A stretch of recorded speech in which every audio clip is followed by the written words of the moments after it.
जय भीम जय Maharashtra. India unlimited in digital news चॅनलमध्ये सगळ्यांचं स्वागत आहे. रविराज रवींद्र चांगो शिंदे, युनियन लीडर कामगार नेता, दिवंगत कामगार नेते चांगो शिंदे ज्यांचे 60 वर्ष 6 दशक ठाणे जिल्ह्यातील ठाणे नगरीमध्ये महाराष्ट्रामध्ये काम आहे. कामगार संघटना तर कामगारांचं विविध सामाजिकदृष्ट्या मागासलेल्या दृष्ट्या आणि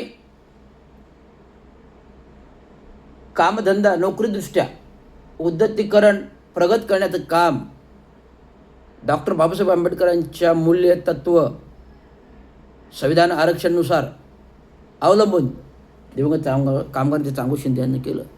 त्याच चांगो शिंदेंचं कार्य हे रवींद्र शिंदे गेली 14 वर्ष अबाधित पुढे घेऊन चालेल. सेवेमध्ये कार्यकारी अभियंता पदावर काम करत असताना युनियन संघटना हातात घेणं ती वेळच तशी आली की 6 डिसेंबर 2012 रोजी अचानक चांगो शिंदे दिवंगत कामगार ते युनियन लीडर यांना जावं लागलं. त्यामुळे निर्माण झालेली पोकळी कामगारांचे प्रश्न आवासून होते. कामगार माझ्याकडे यायची, दालनामध्ये मागणी करायची, साहेब कामगारांचा बुलंद आवाज असताना गेला असताना कोणीतरी हे प्रश्न मांडायला पाहिजेत. म्हटलं घाबरू नका, लवकरच आपण याच्यावर विचार करू. आणि त्या अनुषंगाने मी 2 वर्षांनी अभ्यास केल्यानंतर कामगार संघटना मोठ्या मेळाव्याने घाणेकरमध्ये भरवून पुन्हाच प्रस्थापित केली आणि आंदोलन 12 वर्ष करत आहे. सातत्याने 12 वर्ष आंदोलने करत आहे, कामगारांच्या यशस्वी मागण्या करून देत आहे. तर हा इतिहास थोडक्यात सांगण्याचं कारण म्हणजे मागील 5 वर्ष सरकारी क्षेत्रामध्ये कामगारांवर होणारा अन्याय, आलेले सरकार 10 वर्ष मोडीत काढणारे कामगार कायदे, कॉन्ट्रॅक्ट पद्धती मोडीत काढणारे कामगार कायदे, शेतकऱ्यांचे कायदे, ट्रान्सपोर्टचे कायदे, जनसुरक्षा कायदा आणि गुन्हेगारी वृत्तींना शिक्षा झाल्यानंतर त्यांचं पात्रता रद्द करण्याचा कायदा, असे असंख्य कायदे केंद्रामध्ये, राज्यामध्ये, जनसुरक्षा कायदा आता नुकताच अधिवेशनामध्ये मंजूर केला गेला. आणि आत्ता मराठा आरक्षणचा प्रश्न 2-2.5 वर्ष गाजतोय. त्या मराठा आरक्षणाचा GR देखील सरकारने जो आता 5 वर्ष पासून जे 2 वर्ष मागच्या मुख्यमंत्र्यांच्या कालावधीमध्ये मराठींचं आरक्षण उपोषण, नवी मुंबईवर आलेला मोर्चा, माननीय तत्कालीन मुख्यमंत्री यांनी EWS पद्धतीने 10% आरक्षण लागू केलं. पुन्हा मराठा आरक्षण ठोस आरक्षण व्हावं म्हणून कालच गणपतीच्या सीझनमध्ये सणाच्या दृष्टिकोनात मुंबईमध्ये आलेला मोर्चा 29 तारखेला 29 तारखेपासून 5 दिवस उपोषण चालू झालं. आंदोलन करताना परवानगी नव्हती शासनाची, पोलिसांची, उपोषणाची, पण तरी देखील 5 दिवस हे आंदोलन चालू राहिलं. आंदोलकांच्या मागण्या मंजूर सरकारने केल्या. GR पद्धतीत GR दिला. परवा GR दिला, परवा 2 तारखेला GR दिला.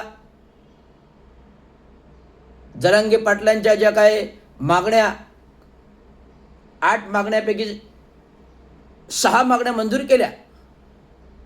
ज्या पहिली मागणी प्रलंबित जात पडताळणी, मराठा आरक्षणाचे दाखले देण्याची पुनश्च पडताळणी चालू करा.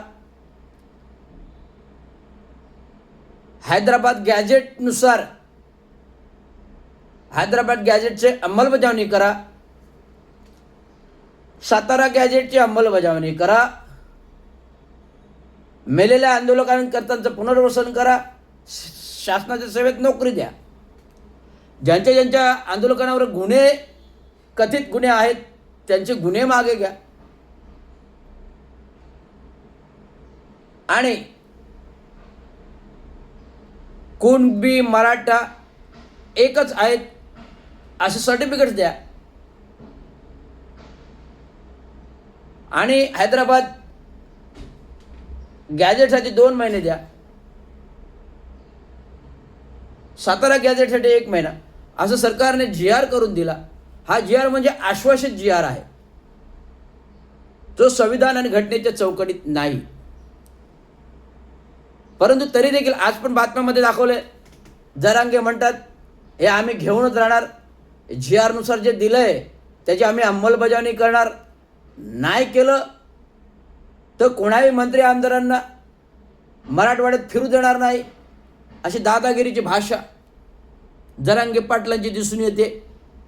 म्हणजे मराठे ज्यावेळेस बाबासाहेब आंबेडकर म्हणत होते मराठ्यांना आरक्षण पाहिजे भविष्यात, त्यावेळची मराठ्यांची माजुरडी, आमच्याकडे जमीन जुबला आहे, आम्ही श्रीमंत आहोत, आमच्याकडे गाड्या धोड्या बैलगाड्या आहेत, हजारो एकर शेती आहे, असं सांगणारे त्या काही होणारी तरतूद मराठा आरक्षण करू दिली नाही.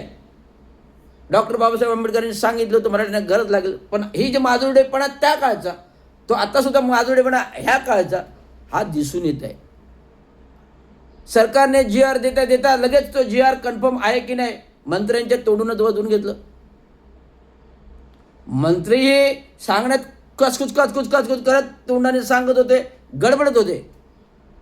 कारण ह्या जी आरचं विश्लेषण काय करायचं, त्या जी आरची ज्या मागण्या आहेत, या आश्वासित मागण्या होत्या, त्याची पूर्तता नाही, पूर्तता करण्यासाठी अंमलबजावणी करण्यासाठीचा हा जी आर आहे, पण त्यासाठी 2-3 महिने लागणार आहेत. हैदराबाद गॅजेटमध्ये याचा अर्थ ज्या जुना हैदराबाद संस्थानाने त्या राज्यातल्या नोंदी, विविध जाती जमातीच्या लोकांची आकडेवारी असते, त्यांच्या जातीनी आहे, SC ST OBC ज्या मद्रासी कानाच्या जाती असतील त्यांच्या तिकडच्या पण उपजाती